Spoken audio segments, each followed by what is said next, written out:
Good morning, everyone, and welcome to the first ever by way of Zoom budget session for the Salisbury City Council. Before we start, I want to thank PAC-14 again for making this possible. We've used them for our work session and for council meetings, and now we're going to do our budget session. Just a couple of housekeeping items. We will take a break at 10:30, 15 minutes. We'll have lunch from 12 to 12. I have from 12 to 12:45. If we can do it shorter than that, would probably help, but that's what I have scheduled. We have a break at 2:45, and we will end this session at 3:30 to give PAC-14 time to get to the government office building and set up for our work session. They're recording this for the rest of the citizens. This is not on live. If we need to take an extra break someplace in between, if someone needs 5 minutes, just speak up and we'll take that break. We have a full schedule and we will proceed pretty much the same way we do for the work sessions and the council meetings. On the call today, we have Ms. Julia Glanz from the City Administrator. We have Mr. Mir Boda, Ms. April Jackson, Ms. Angela Blake, and Mrs. Michelle Gregory with us today. And then we'll have representatives that will come on and introduce themselves as we proceed. So at this time, I think we're ready for the financial report. Is financial health. Is Keith on the line? He's not. But we had, on our schedule, we had PD up first, so. When do we have the financial? Okay, that's all right. I'll text him. Yeah, that's fine. Okay. All right, so we'll start with the Personnel Committee presentations.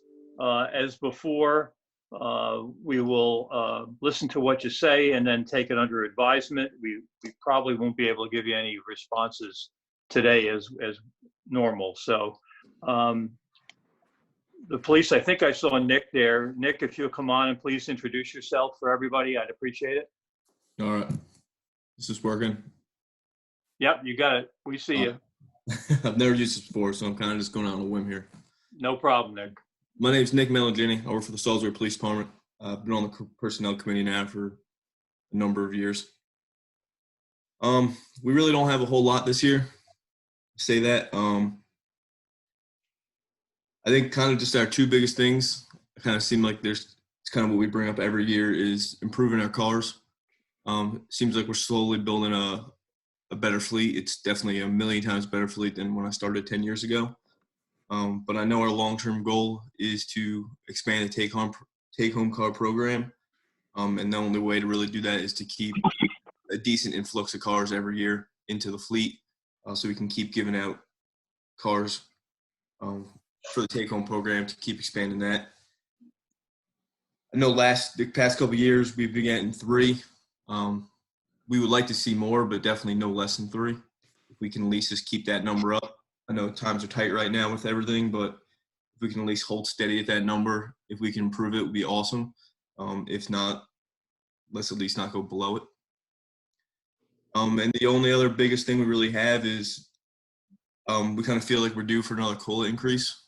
A couple of years ago, when myself, Colonel Monshine, and everyone else kind of sat down and we came up with this new pay scale, we kind of had in mind kind of almost being a certain parameters differential from Maryland State Police. If you just want to throw any number out, let's say we want to be 20% below them. We knew we could never get paid exactly the same as them, and that was really never a goal. It was kind of always a goal to stay in a certain range away from them. In the past couple of years, they've had like 12.5% COLA increases, kind of staggered. I know that's kind of out of the question. I sent Julia Glanz this morning just what a 4% COLA increase across the board for us would look like. And that's kind of just what we're hoping for, pushing for this year, to kind of keeping up with MSP so we don't fall so far behind like we have done in the years past, and then we have to do a massive pay scale increase. Figured if we just can do it small over time, then we don't have to do these major hits like we have been doing. Seems like every 5 years we're doing like a 12 or 15% increase because we're lagging behind so much.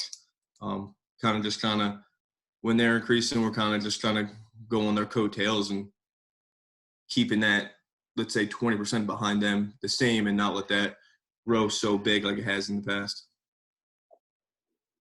And that's really about it. Like I said, I sent that 4% increase to Julia and the mayor this morning. If anybody else needs it, I can email that out, and I'm done with this interview. That's about it. All right. Please do send that out, Nick, if you would. Who do you want me to send it to? Just you, Keith, or? Just send it to all city council. Oh, is that a? Yeah, it's a group. Okay. All right. That was a thing I could do. But yeah, I'll do that after this. Okay. Mr. Bo, do you have any questions for Nick? No, just keep doing what you're doing. We appreciate your service and everybody there in the department. Thank you, guys. We appreciate you guys, all your support. I think we say this every year. This has definitely been the best council and the best mayor that's kind of definitely after our best interest and gives us the most support day in, day out. Nick, can I ask a clarifying question? Oh, sorry. That's all right. Go ahead. I just wanted to ask if the 4% COLA was on top of if you're anticipating that for on top of the one-step increase that all employees are getting. Yeah, the kind of the COLA is just almost kind of like a new pay scale. I don't think one really should have to do with the other. Kind of hopefully the longevity thing still goes in effect with everybody, and the COLA is it's kind of just a new pay scale. If you open it up, it would just basically take place of the pay scale that's in effect now. Okay. April, do you have any questions? Only thing I can say is basically what Mira has said. Continue to do your good work. We appreciate your services, and we'll just see what we can do to help you out. I appreciate it. Ms. Blake? No questions. I think, Nick, you did a great job for your first time on Zoom. You deserve a round of applause. You did great, and we'll take everything into consideration. And again, definitely thank you and all of the police officers for their hard work and dedication to our city. Will do. Mrs. Gregory? I just want to say, thank you, just like everybody else said. You guys are doing a fantastic job. Thank you. I also extend my thanks, Nick, and be safe out there. But I do have one question. Probably you've calculated what this 4% above the step, the normal step would be. Do you have a dollar amount for what that's going to impact? I didn't know what to calculate it based off of. I was looking at the different plans, and I don't know the exact how much we paid basically last year in salary. It would really be easy to figure out. It would just be 4% more. And I know we're down so many people that I think it would be easy to absorb it right now. We just lost another one. I think his last day is this week. And we have a couple people going to medically retire. We have another one retiring. Recruitments with everything going on. Recruitment's going to be even harder than ever before. Really amazingly, because the same thing, we can't even bring people in and test. Like I don't see us be able to do a written test over Zoom and stuff like that. So for this year, I think recruitment's going to be so bad. Not on the fault of us, just what's going on. Like the police academy is not even in right now; they're completely shut down. So kind of also just didn't help us to keep manpower. I think it's just going to be a huge thing. So people don't start looking elsewhere. Just if we can't, it's going to be hard to get new. So we really need to keep what we have. Okay. Thank you very much. We appreciate you taking the time to be with us and give the message to everybody that we're grateful and please be safe. All right, we'll do. Thank you, guys. Thank you, Nick. Okay, next up we have the fire department. Is it DJ? Yes, sir. Good morning. Hey, DJ, how are you? Good. I think my video is working now. So. Can you, there you go. Now we can see you. All right. 'Cause I can't see where I'm at. All right, what do you got? All right. Well, I appreciate I'm DJ Hoster, president of Salisbury Career Firefighters. Thank you for taking the time to meet with us this morning. I'm actually at work, so if you hear a bunch of stuff going off in the background, bear with us. Sorry.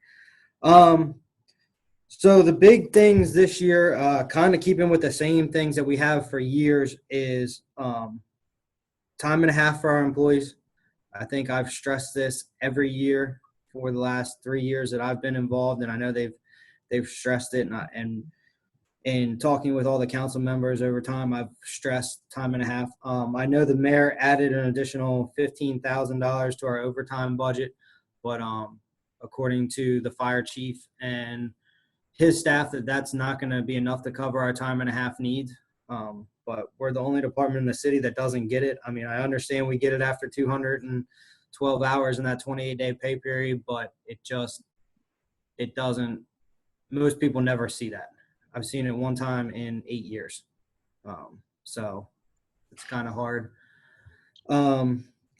We put our pay plan in place a couple years ago, and they nixed the sergeant or senior firefighter out of that. Our chief and admin, moved some things around and kept the sergeant's position in, which was important. But every year we've asked for funding to get our additional pay position in there, which would be a big benefit to our employees.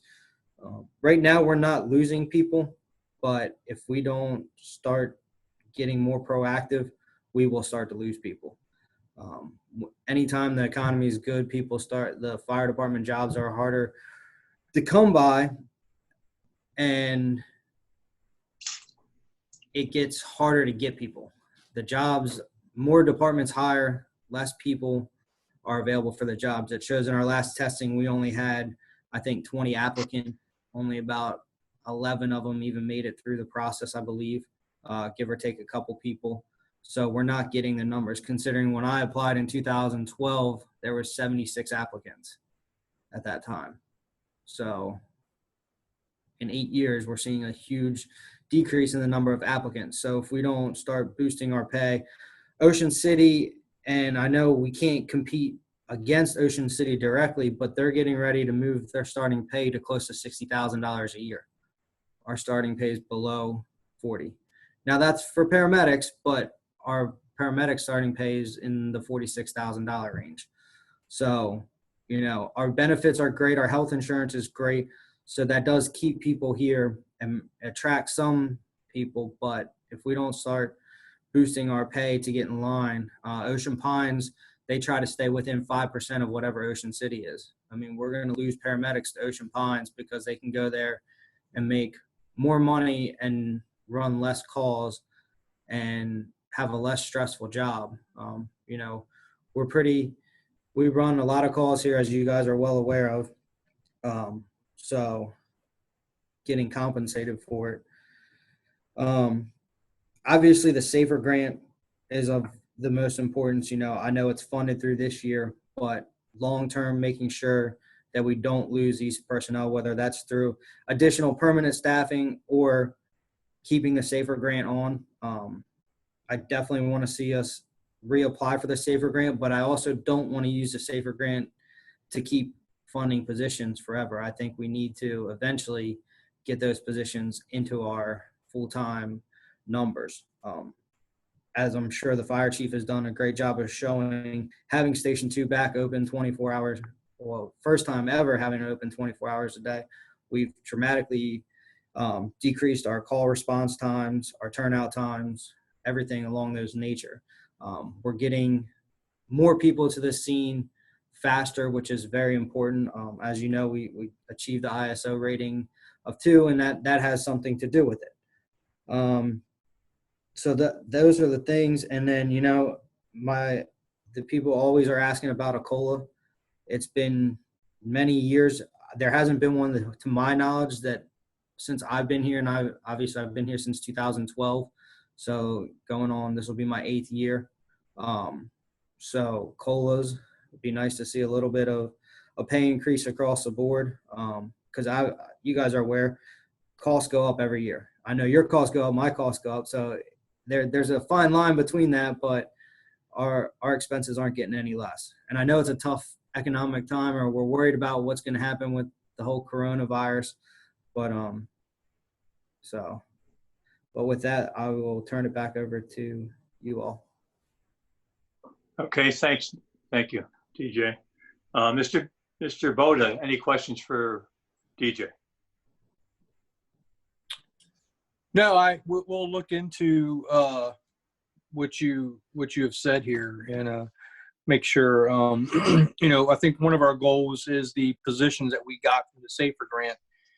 Our goal was to keep those positions, and I'm sure Keith has been crunching the numbers, and it's something that we've planned for. So we do not intend to reduce the staff of our emergency personnel. So that's one of my top priorities, to ensure that those positions stay. Other than that, I appreciate everyone there at the fire department. Very grateful for them saving my little block of my neighborhood when a house caught on fire. So very grateful for your service and what you all do. Thank you. Thank you. April? Yes, good morning. I see you quite often in my district, so really appreciate your services and wish for you to continue. And as I said before, we will continue to. I did hear you say something about 20 applicants. Yes. Is that 20 applicants a year? When we did our last testing process, I think the total number of applications was turned in was about 20, give or take some. I don't think all 20 of them were even eligible to test for one reason or another. But anytime, Anne Arundel, Montgomery County, DC, all those places are hiring.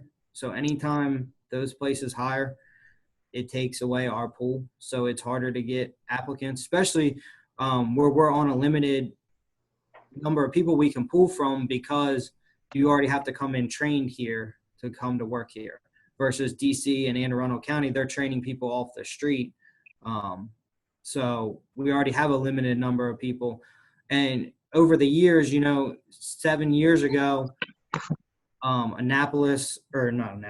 Ocean Pines and Worcester County didn't have career firefighters and paramedics, but now they've all, pretty much every station in Worcester County to a certain extent, has some sort of ALS or BLS coverage, if not both, 24/7 now. So that's additional people we're losing. Well, we don't want to lose any of our firefighters, so I know the city council and the mayor will work together wholeheartedly to see that we can progress and make things a little easier for you. Thank you. Okay, Angela, questions?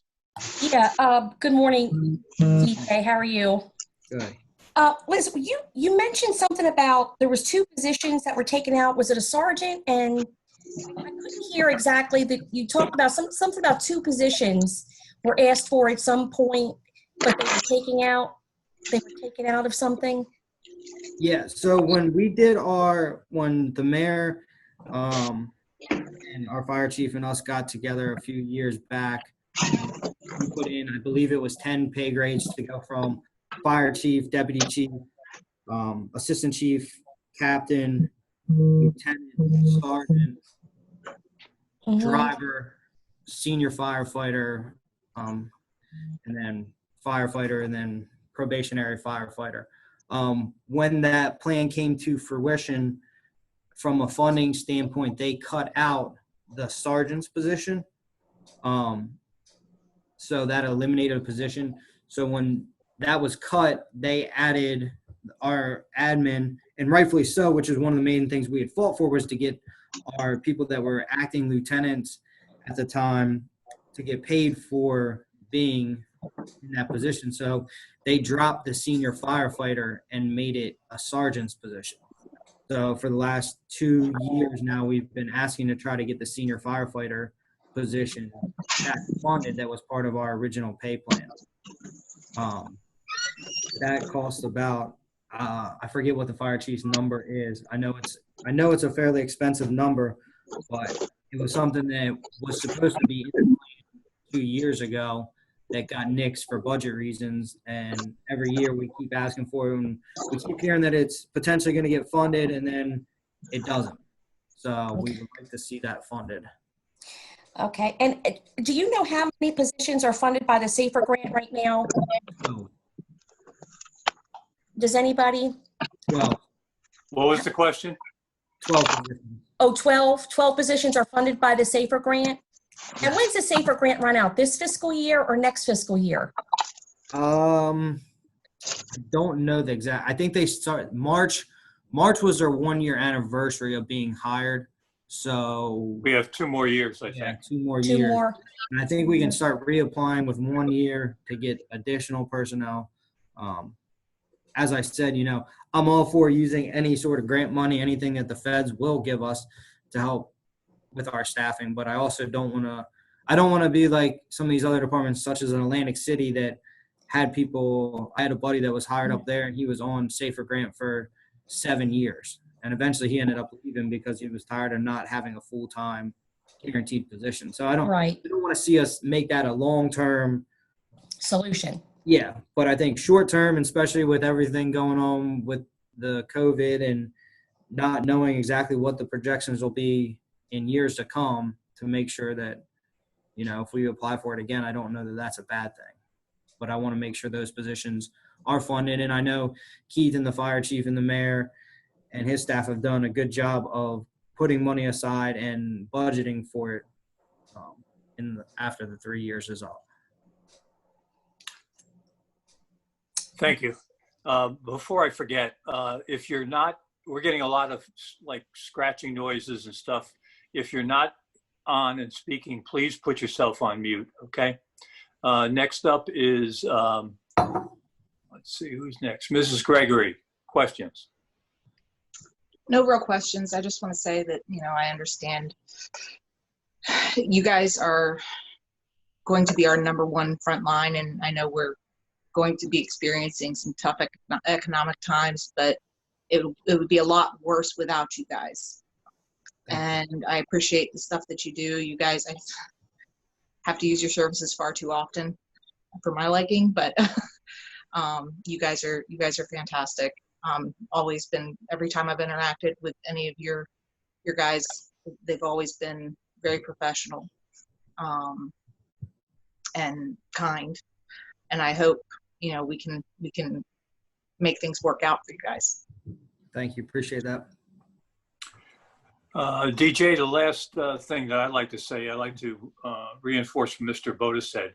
When we accepted the SAFER grant, we discussed it, and our commitment back then, and I hold to it, is that those positions would become permanent positions. And that if we keep doing that, you should never have the case that happened to the guy in Atlantic City. Yes. It would be the guys who would be obviously become full-time would be the guys who were on the SAFER grant. So that's the way we would handle it. But I want to thank you for your services. Always, I really appreciate it. I know what it takes. And please thank the guys. Be safe out there and continue to do the great job you're doing. Thank you. Appreciate it. Thank you for everybody's time. Okay, next up we have fire department volunteers. My guess would be that is Lee on the phone?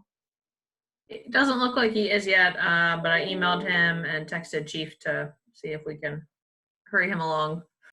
Good morning, Heather. Hi, how are you? I'm fine. If you could introduce yourself with your first and last name so that we can record it, that would be great. My name's Heather Langford. I'm from the Department of Infrastructure and Development. Okay, you're on. You've got the audience. Go right ahead. All right. I know I speak for our development department as a whole, and first and foremost, personally thanking you guys for extending our appreciation and keeping our jobs in this time. Not using furlough days and allowing us to telework So that was the first thing we all want to say thank you for that during this time. The first thing, one of the items that we were looking at were some pay adjustments to balance some health insurance increases that could mean removal or match of the new premium or deductible.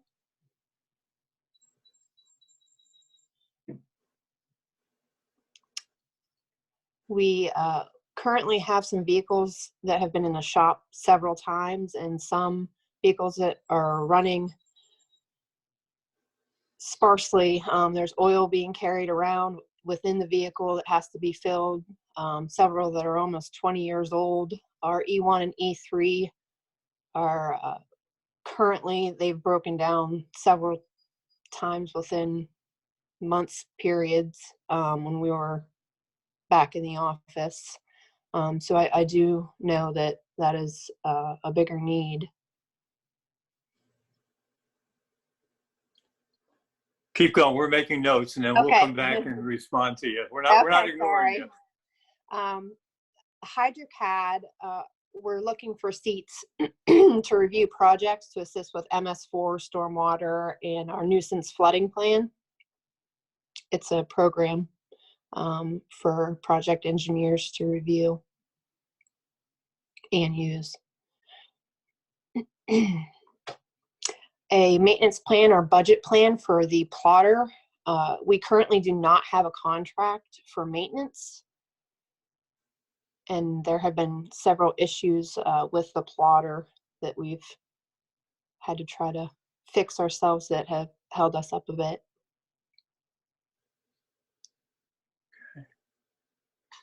Better rates for retirees on their insurance and the premiums as they're seemingly difficult to afford.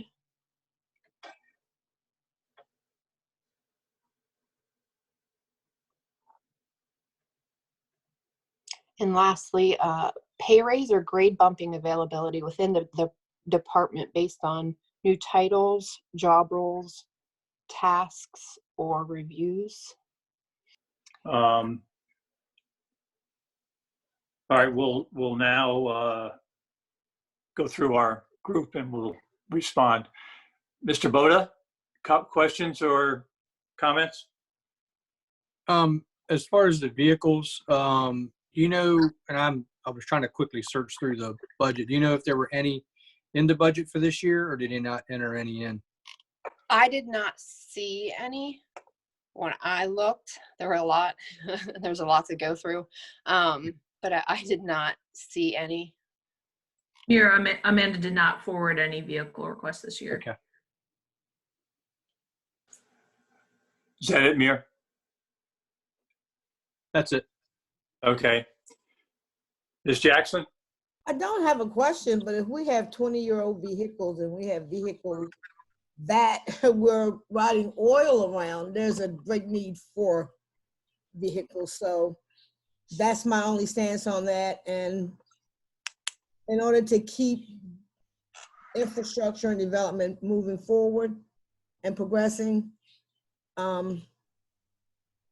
there is a need. Thank you. Okay. Ms. Blake? Yes. I had a question. Good morning, Heather. Good morning. You talked about a program, I think it's like a software program to track stormwater and flooding issues. What was the name of that program? It's called HydroCAD. And do you know how much that program costs by any chance? I do. I've done a lot of research on it because I've used it for a long time. It runs by what's called a node. There's a 10 node, 20 node. I believe our department would need 20 nodes. However, the one issue is that it may not be floated unless you have two applications of it, and 20 node runs $895. But possibly times two, because you might need two. Correct. A 10 node runs $595. Okay. Times two, yeah. Okay. And currently, your department doesn't have that type of software. What software are you using? Any? We don't have any, and when we get these reports and reviews, I actually have some in front of me. We can't go in and be able to analyze if something is correct or not, or if they send us a version of theirs, we can't really go through it. And then if we're also doing design of the storm work, it's hand calculations and it's more time consuming. So I believe it saves a lot of time just to be able to input this into this program.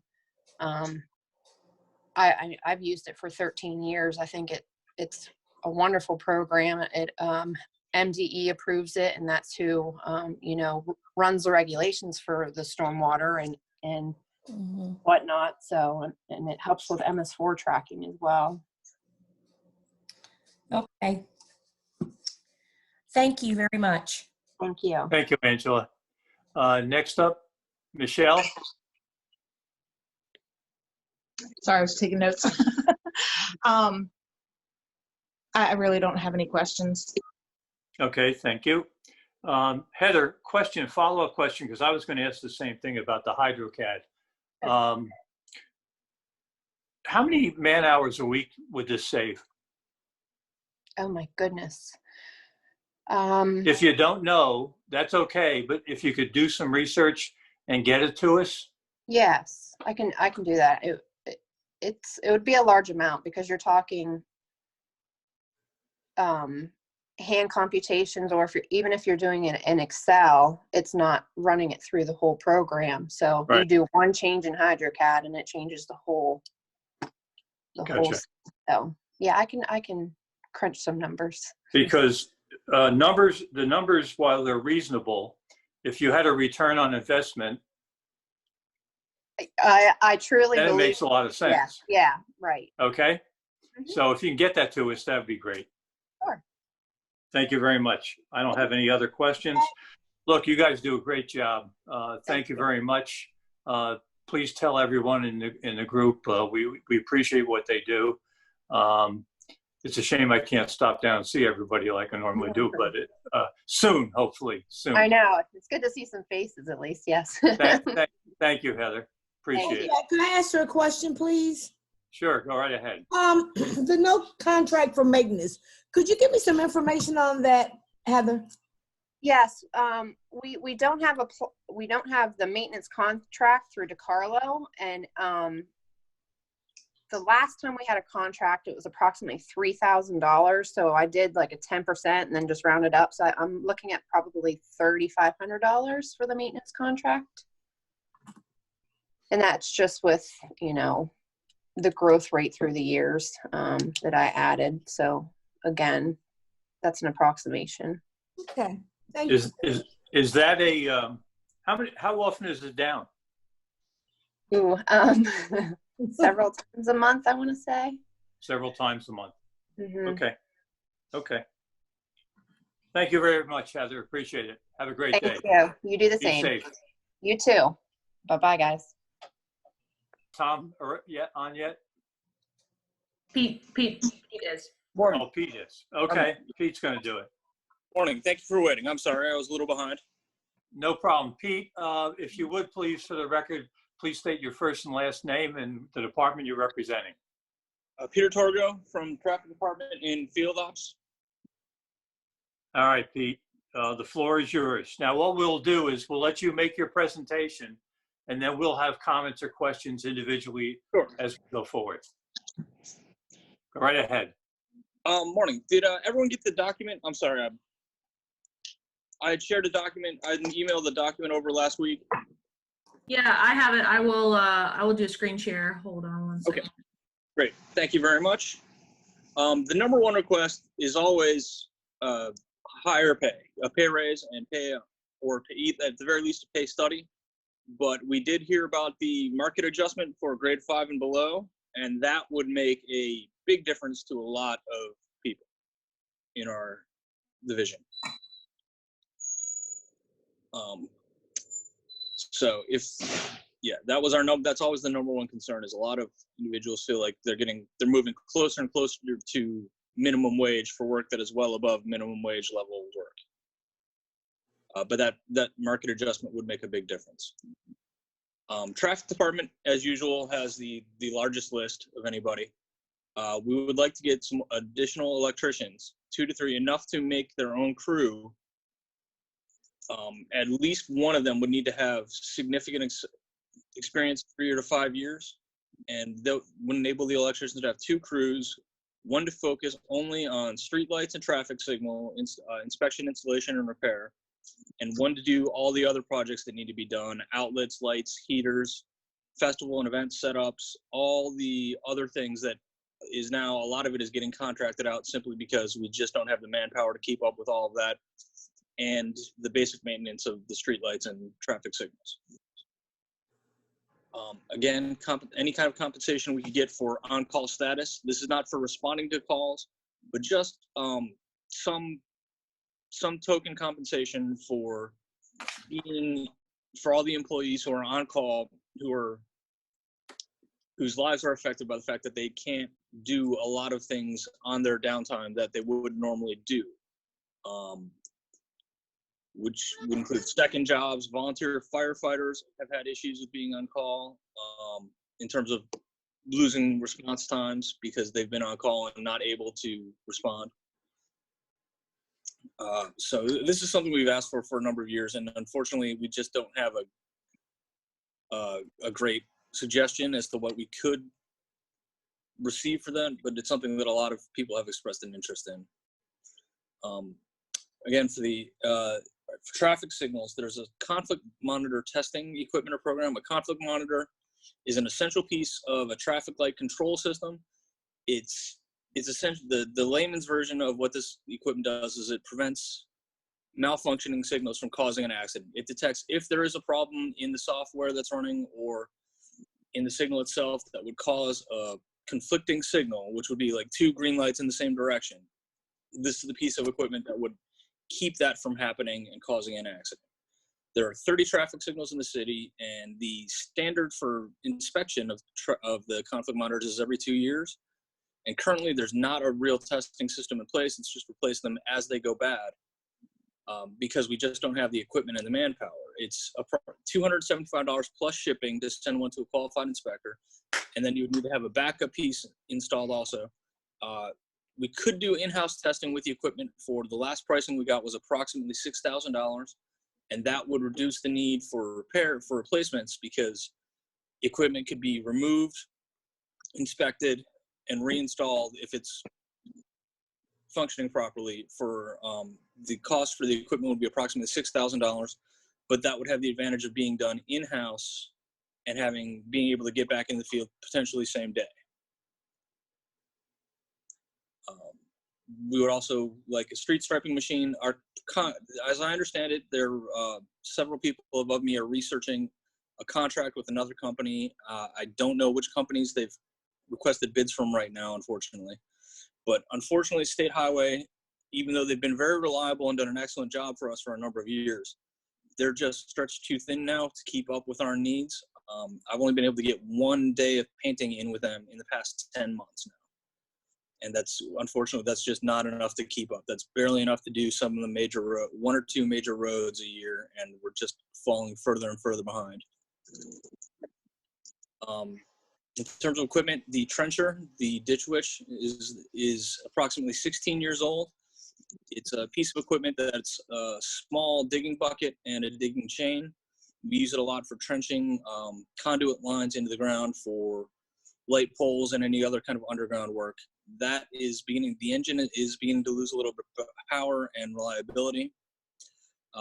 It seems like every other time we use that equipment, it needs to go into the garage for repairs. So that's something we would like to at least get on the radar as something that will need replacement soon. We would like, if possible, a mini excavator that we could then share with the utilities department, or we could borrow theirs, as long as it had the capability of installing the light pole bases that we need.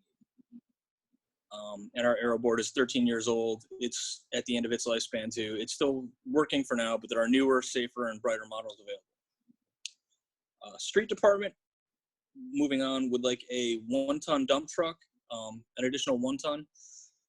It's a smaller dump truck. It would be more useful for a lot of the tasks that they do now, where the big dump trucks, which are great for a lot of jobs, just are too cumbersome. They're more than they need to be. For example, like today, storm drain clearing is much, much easier in a dump truck with a lower body.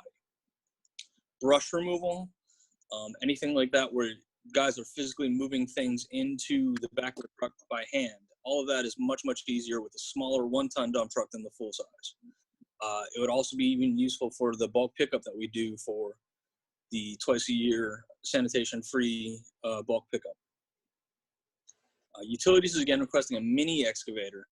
The mid-size that they have now is good, but unfortunately, the point of them, they had requested a mini excavator because it's easier to transport. You can do less, it's less disruptive for traffic. You can often keep one lane open using a mini excavator where you'd have to do a complete shutdown and detour around if you were using a full-size piece of equipment. And would also, a smaller excavator would lead to less, they call it collateral damage. That's damage to landscaping, sidewalks, roads, anything like that that they can excavate with a smaller bucket would require less repair work after the fact. Sanitation is losing a pickup truck. There's no replacement scheduled at the last we had heard. The pickup truck with the back cover for the bed is very useful for picking up recycling, cardboard, individual later missed cans, and emptying cans in parks and plazas. That's a vehicle that would be very useful to them for situations where it's not efficient to send a full-size rear loader or automated pickup truck or automated sanitation pickup truck. They would also like a small rear loading garbage truck. This would be a smaller version of the trucks that they have now, the rear loading trucks with the compactors in the back for cardboard pickup and as a backup for some of the existing trucks when they go down. And they wanted also to express that RC3, the recycling truck, is again a specialized piece of equipment with a large bins in the back for picking up curbside recycling. That truck is 15 to 20 years old. It's used several times every week, and it's simply, again, a piece of equipment that's not reliable. It keeps going down and into the garage. Parts department has requested a replacement for their wood chipper. This is the one, this is not your standard yard equipment one. This is one that would be towed behind a vehicle, usually a dump truck, and then they can simply feed the branches and limbs into the back. The current one is 25 years old. It's the only one we have, and replacement parts are getting harder and harder to find. The story I heard was the last time they got a replacement part, it came from Arizona. And there is no backup to this piece of equipment for us. When they need to use it, it's a piece of equipment that makes removing down trees and limbs faster, easier, and safer, especially in bad weather. It allows the guys to dispose of broken limbs and down trees with much easier than trying to chainsaw up an entire tree into small manageable pieces or drag huge limbs and tree trunks into the back of a pickup truck or a dump truck. So that is what we have for now. If anybody has any questions, please. Okay, Pete, thank you. Mr. Boda?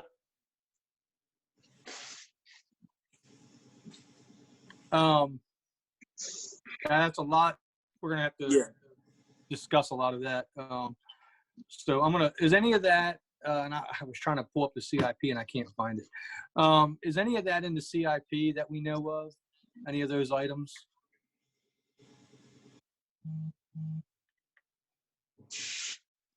Andy or the mayor, I think we replaced the sanitation vehicle, didn't we? We got a smaller pickup.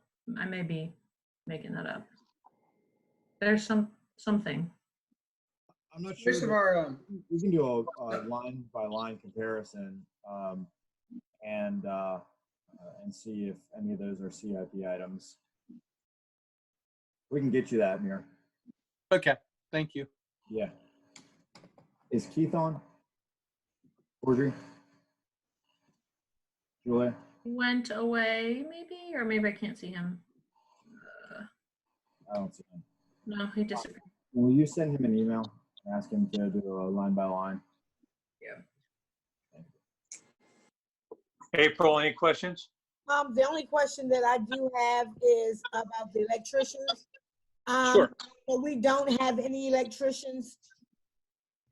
We do. We have Is that what we you have 2 electricians now. The problem is that they're just simply overbooked for everything. They spend enough time responding to just basic repair and maintenance for streetlight repairs and everything else. They don't have. It's very hard to find time for them to do all the additional work that comes in. This would be everything from adding outlets to, in some cases, running data lines or anything else like that. That a lot of that, unfortunately, right now goes to outside contractors simply because they can't reliably perform those additional tasks and all the basic maintenance that needs to be done. Okay, so is there a need for 2 to 3, or is there, what is the need, actual need? The need would be at least 2 electricians to form an additional crew of people. Other than the ones that you do have at the time? Yes, that's correct. Okay. Thank you. Thank you. Ms. Blake? Is there a number on how much is spent on outside contractors? I do not have that because that would go through a number of different departments. I really don't know exactly what that number would be, unfortunately. I'm sorry.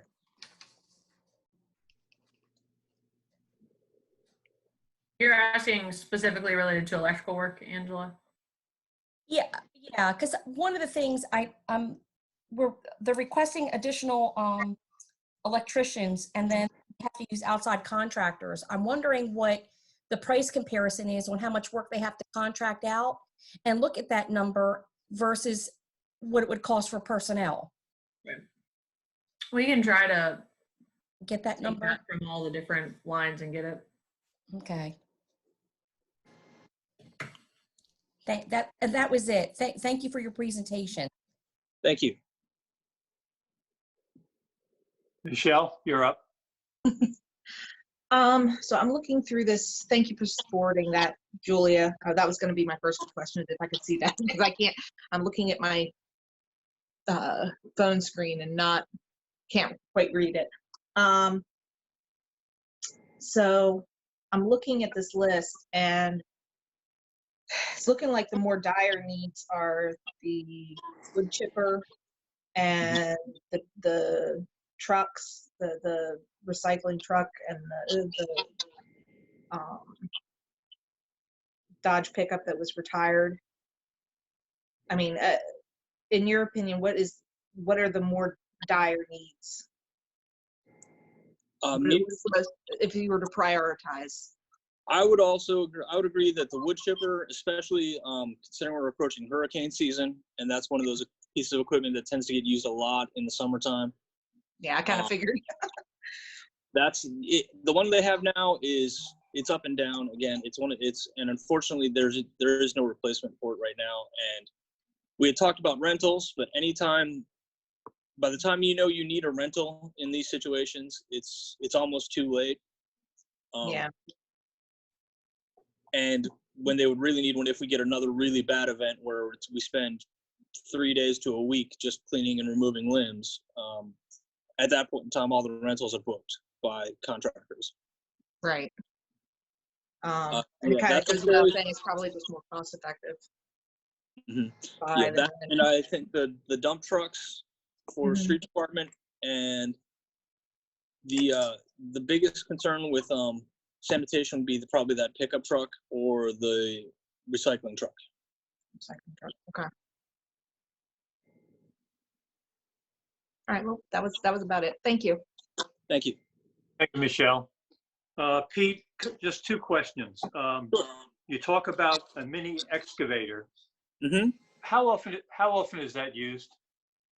From a traffic department standpoint, it wouldn't be very often. That's why we had suggested sharing one with the utilities, who would use it quite a bit more often. that would be something they would use. As I understand it, it could be useful as often as once a week, almost definitely 2 to 3 times a month. Okay, so I think you answered my second question. My second question was the one in the utilities where they want a mini excavator. That could be the same excavator? It could very easily, as long as there's an attachment that we would have to be able to put on it to install a light pole base. As long as the mini excavator was capable of accepting that attachment, then yes, we could certainly share one with them. Gotcha. Okay. They would probably get a lot more use out of it than we would, quite honestly. Gotcha. They're also talking about the Dodge pickup. Mm-hmm. You said then you mentioned below that a small pickup for which would be more efficient. Not a pickup truck, but a small rear loading truck, similar to a standard garbage truck where you have the guys walking behind it individually loading cans. Right. So would that smaller versions of that would that replace the Dodge? Quite for a lot of things, yes, not for everything, because they did use the Dodge pickup stuff for a lot of things like delivering recycling bins and new cans. It was a very easy way for them to deliver one of the large not city issued, but the city approved trash cans. Those fit really easily into the back of a pickup truck, but there's no real good way to deliver those in the back of a rear loading garbage truck. So you're talking about 2 different vehicles then? Yes, that's correct. Okay. Okay. All right. As usual, you come very well prepared, that's for sure. And you certainly have the longest list every year. So yeah. I think you do your homework. Pete, you guys do a great job. And we really appreciate it. I certainly do. I miss being able to stop on the roads and saying hi to everybody, but that will happen. That will change soon, hopefully. Thank you very much for what you've done. And please relate to the guys that we appreciate what they do. I will. Thank you, Pete. Is there anything else from anybody? Nope, that's it. All right. Thank you very much for hearing us today. Thank you. Have a nice day, everybody. Stay safe. You too. The floor is yours, Lee. Well, I know that the budget, I'm sure it's extremely tight with everything going on, but as I presented to you all a month and a half ago, funding for the volunteer division is crucial. The money that is being funded to Station 16 is completely going for a lease payment, and then not even satisfying the lease payment. They're coming up with the additional money, which is probably going to reach a shortfall unless something we get a significant donation from somebody or whatever. So we try to support programs that the fire chief and the department needs, but unfortunately our coffers have been drained, and I know now is probably not the best time to ask for an increase in our allotment, but the money is certainly, as we've proven, has been used to benefit the department and benefit the city.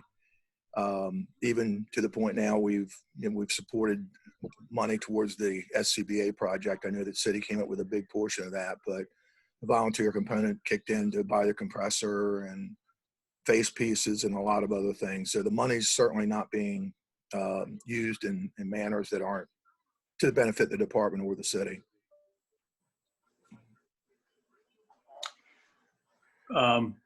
What do you anticipate your shortfall to be, Lee? Well, initially, right off the bat, like I say, Station 16 committed, when we still had funding from the county, to lease payments of $110,000. And I think the year after we made the initial payment is when the county pulled our funding because of the fire service agreement. County executive feels that the city of Salisbury is being funded for the county department, so they don't recognize the volunteers as volunteers in the county. So the shortfall immediately is like $60,000 at Station 16. The lease payment's 110, and like I say, they're receiving 50,000 from the county, or the city, I'm sorry, from the council in appropriations, and they don't even see that money because it's immediately going into that lease payment. And like I say, they've been able to, up until this point, come up with the additional money to fund the commitment for the lease payment. Station 2, on the other hand, has been getting their 50,000, but we this past year, we purchased a staff vehicle for Deputy Chief Scott, and they also a utility vehicle, which is used for the entire department. So that was probably, with lighting everything, it was probably up about $130,000 in funding. Now, some of that came from the 508 money, but still, they're utilizing a large portion of the $50,000 they're receiving to help staff vehicles and for the administration. I mean, in this case, it happened to go for administrative position, but sometimes it goes to a operation position where we funded the command vehicle back in 2015. Okay. Mr. Boda, any questions or comments? None at this time. Just appreciate everybody's service and everything that they do as volunteers. We really appreciate it. Thank you. And, you know, we try to do everything we can to support the department and the mission of the organization. But unfortunately, like a lot of other things, money is a determining factor. I mean, there's some projects that we have through the e-board, such as upgrading the Hearst tool equipment to something later, as far as more current that we have. Unfortunately, right now, funding just does not allow us to do that. Like I say, right now, we're actually going to be, this coming year, we're going to be pulling money out of a savings account to offset the cost of the lease payment that we've committed to. Okay. Thank you, Mr. Boda. Ms. Jackson? Have no comments, but we do appreciate their services. Thank you. Thank you, April. Welcome. Ms. Blake? No comments, and just thank you for your presentation and your service. Thank you. Mrs. Gregory? No comments. Just reiterating, I know it sounds, you know, a little redundant, but we do genuinely appreciate everything you guys do. Thank you very much.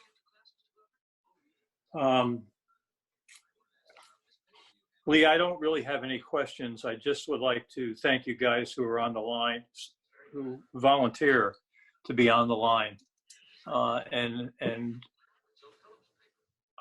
it's a great effort that you guys do, and it's really appreciated by all of us. This is going to be a tough year, and we'll see what we can do. Thank you very much for all you do. And I know it's going to be a tough year for you with everything, the increased costs that the city has acquired with this pandemic. But I don't know that any year is a great time to ask for more money, but this year I could certainly understand. And that's why I don't want to throw out a percentage of an increase. Anything and everything would be greatly appreciated.